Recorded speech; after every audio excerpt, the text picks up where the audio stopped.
กำลินมากกว่านางขึ้นจังกว่าหักหน้าเลลา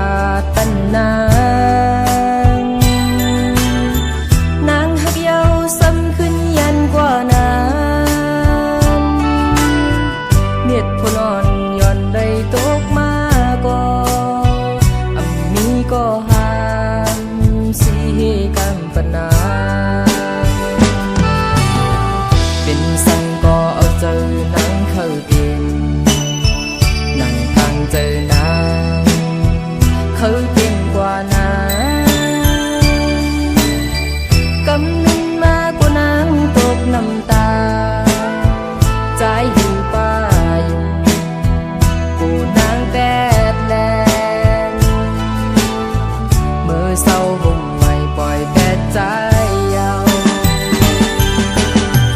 ทันสาวอันนายุ่งหังนี้ก็ปีมาถูกเจอใจ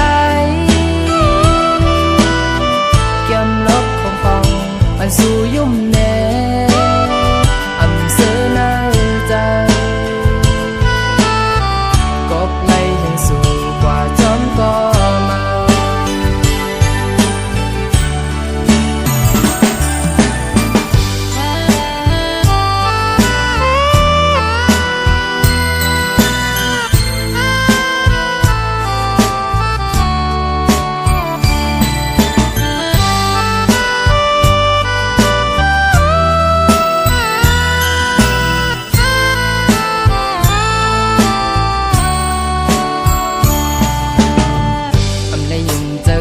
ฮักแน่นสู่นา